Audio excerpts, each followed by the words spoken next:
Hi viewers, welcome back to வடிகை முன்னித்தருவு channel. இவன் உங்கள் எல்பி.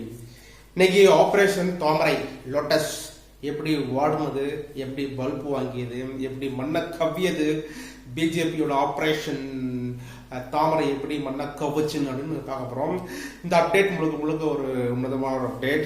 ஏன்னா ரீசெண்டாக நடந்த ஒரு அப்டேட் தான். பிஜேபி வந்து அமலாக்கத்துறையை கையில் வைத்துக்கொண்டு ஜார்க்கண்ட் மாநிலத்தில் வந்து ஜான் 31 அன்னைக்கு பார்த்தீங்கன்னா ஹேமந்த் சோரன் சொல்லக்கூடிய சீஃப் மினிஸ்டரை வந்து அமலாக்கத்துறை வந்து 600 கோடி ரூபாய்க்கு நல்ல மோசடி செய்தார்னு சொல்லி 10 முறை வந்து சமன் அனுப்பியிருக்கிறாங்க. 10 முறை வந்து சமன் அனுப்பியும் அவர் வராத காரணத்தினால் வந்து அவரை வந்து கைது செஞ்சிருக்கிறாங்க. ஜனவரி 31 அன்னைக்கு மிட் நைட் அன்னைக்கு. அதன் மூலம் நடைபெற்ற வாக்கு எடுப்பு, அதன் மூலம் நடைபெற்ற பொது ஆட்சி, அன்னைக்கு சூளுரை உடைத்த ஹேமந்த் சோரன், அதை பற்றின முழு விரிவாக பார்க்க போகிறோம். யாஷ் ஜான் 31 மிட் நைட்ல வந்து பார்த்தீங்கன்னா அமலாக்கத்துறையால் கைது செய்யப்பட்டார் ஜார்க்கண்டின் முன்னாள் முதலமைச்சர். இதே இந்திய வரலாற்றிலே இதுதான் முதல் ஒரு ஆளும் கட்சியில் உள்ள ஒரு பார்ட்டியை வந்து ஒரு முதலமைச்சரை வந்து பிஜேபியால் ஏவப்பட்ட அமலாக்கத்துறை வந்து கைது செய்தது என்று சரித்திரத்திலே இதான் ஒரு முதலில் நிகழ்ந்த ஒரு கருப்பு நிகழ்வு. அம்பேத்கர் வகுத்த சட்ட திருத்தங்களுக்கு மாறாக இந்த நிகழ்வானது அரங்கேற்றப்பட்டுள்ளது என்பதில் எந்தவித மாற்று கருத்தும் கிடையாது. அனைத்து ஜஸ்டிஸ்களும் கூனி குறுகி இந்த வேடிக்கையை பார்த்து கொண்டுதான் இருக்கின்றோம். எந்த ஒரு கண்டன முழக்கமும் வரவில்லை, எந்த ஒரு ஸ்டேட்மெண்ட்டும் யாரும் கொடுக்கவில்லை. நம் தலைவர் மு.க. ஸ்டாலின் அவர்கள் ஒரு காட்டமான ஒரு ஸ்டேட்மெண்ட்டை கொடுத்தார். அதை தவிர்த்து வேறு எவருமே கொடுக்கவில்லை. நம் திருமாவளவன் அவர்கள் வந்து ஒரு ஸ்டேட்மெண்ட் கொடுத்தார். அதை தவிர்த்து இந்த நியூஸ் அப்படியே மூடி மறைக்கப்பட்டுள்ளது. என்ன நடந்ததுன்னே தெரியாது. என்ன நடந்துச்சு பார்த்தீங்கன்னா 600 கோடி ரூபாய்க்கு வந்து ஹேமந்த் சோரன் என்ற சீஃப் மினிஸ்டர், முன்னாள் சீஃப் மினிஸ்டர் வந்து மோசடி பண்ணார் என்று சொல்லி அவர் மூலம் வந்து குற்றப்பத்திரிகை தாக்கல் பண்றாங்க. குற்றப்பத்திரிகை தாக்கல் பண்ணிட்டு ஜான் 31 நைட்ல வந்து அவர் கைது செய்யறாங்க. கைது செய்து அந்த மெமோல வந்து சீஃப் மினிஸ்டர் வந்து சைன் போடவில்லை. மாறாக அவரை கூட்டு போய் ஆளுநர் இடத்துல ஆஜர்படுத்தி அங்கே அவரை ராஜினாமா செய்ய வற்புறுத்துறாங்க. உடனே ராஜினாமா செஞ்சா ஆபரேஷன் தாமரை லோட்டஸ் என்ன திங்க் பண்ணுச்சுன்னு பாத்தீங்கன்னா, அங்க குடியரசுத் தலைவர் ஆட்சி வரலாம். ஆட்சி வந்த உடனே ஜார்க்கண்ட் மாநிலத்தை பிஜேபி கைப்பற்றி அங்குள்ள முச்சி மோர்ச்சா எம்எல்ஏக்களை வந்து குதிரை பேரம் பேசி வந்து அவரை நம்மளுக்கு கொண்டு வந்துடலாம் என்று சொல்லி இந்த பிளான் வச்சிருந்தாங்க. பட் மாறாக அன்னைக்கு நைட்டே 31 நைட்டே பாத்தீங்கன்னா சம் பாய் சோரன் அவரோட தம்பி என்ன பண்ணிருக்காப்புல பாத்தீங்கன்னா, சகோதரர் என்ன பண்ணிருக்காரு பாத்தீங்கன்னா, முச்சி மோர்ச்சா கட்சியை வந்து ஒருங்கிணைத்து முதல்வர் வேட்பாளராக சம்பாய் சோரன் வந்து முன்மொழியப்படுறாப்புல. அன்னைக்கே வந்து ஆளுநரிடம் போயிட்டு ஆட்சி அமைக்க உரிமை கோரி அழைக்குமாறு ஆளுநரிடம் போய் சொல்றாப்புல. பட் ஆளுநர் என்ன சொல்றாரு பாத்தீங்கன்னா 24 hours டைம் வேணும்னு சொல்றாப்புல. இந்த 24 hours எதுக்கு டைம் பாத்தீங்கன்னா, பிஜேபி எம்எல்ஏக்கள், பிஜேபியோட டாப் மேனேஜ்மெண்ட் எல்லாமே வந்து முக்தி மோர்ச்சா எம்எல்ஏக்களை வந்து குதிரை பேரம் பேசுவதற்காண்டி அந்த ஒன் டே வந்து டைம் அலோகேஷன் பண்ணப்பட்டதாக ஆளுநர் மீது குற்றச்சாட்டு வைக்கப்பட்டுள்ளது. பட் ஆனால் முக்தி மோர்ச்சாவோட எம்எல்ஏக்கள் இருந்தா தானே அங்க குதிரை பேரம் நடக்கும்.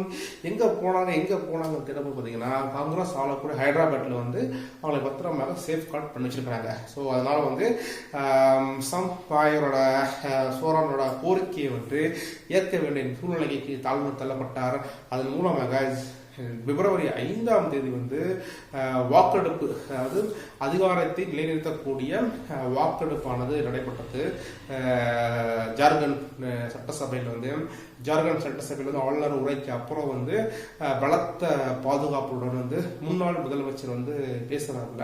அவர் பேசும்போது என் மீது போடப்பட்ட வழக்கு ஒரு பொய் வழக்கு யாருமே சொல்றதுதான். பட் மாறாக என்ன சொல்றது பார்த்தீங்கன்னா, இந்த வழக்கை வந்து பிஜேபி ப்ரூவ் பண்ணிட்டாங்க அப்படின்னு சொன்னால், இந்த வழக்கை வந்து நான் குற்றவாளி என்று நிரூபிக்கப்பட்டால் அரசியல் வந்து ஓய்வு பெற்று விடுகின்றேன் என்ற ஒரு பதிவை வந்து பண்ணியிருக்காப்புல. இது முக்கியமாக வரவேற்கத்தக்கது, மக்களும் உன்னிப்பாக கவனிக்கக்கூடிய நிகழ்வாகவும் பார்க்கப்படுகிறது.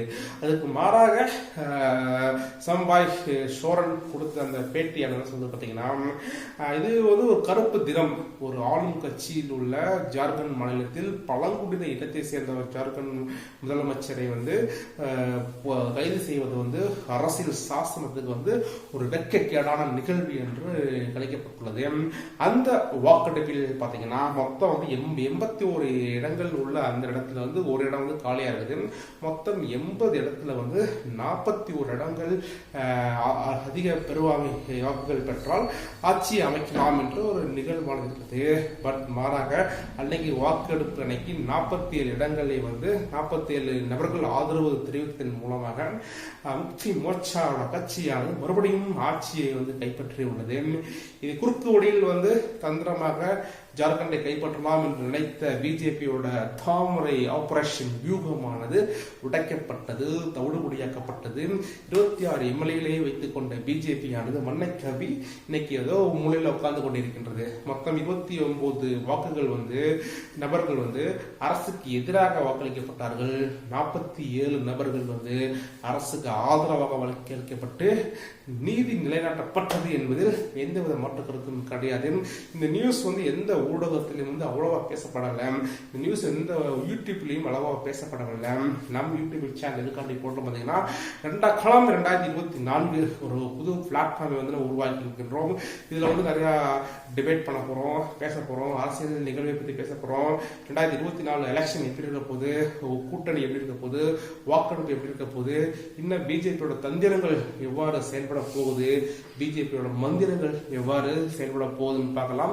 பறக்கக்கூடிய வீடியோவில் பார்த்தீங்கன்னா இந்த நிகழ்வு நடைபெற்று முடியவே இல்லை. அதுக்குள்ளேயும் பிஜேபியோட ஆபரேஷன் டெல்லி ஆனது லான்ச் பண்ணப்பட்டிருக்குது. கெஜ்ரிவாலுக்கு வந்து அமலாக்கத்துறையான நோட்டீஸ் கொடுத்துருக்காங்க. அடுத்த வீடியோவில் பார்க்கலாம் விரிவாக என்ன நடக்குதுன்னு டெல்லியில். ஆபரேஷன் டெல்லியை பற்றி நாளைக்கு பார்க்கலாம். இன்னைக்கு ஆபரேஷன் தாமரை லோட்டஸ் பிளாப் ஆனது மண்ணை கவ்வியது ஜார்க்கண்டில். வாழ்க வளமுடன். ஜெய்பீம்.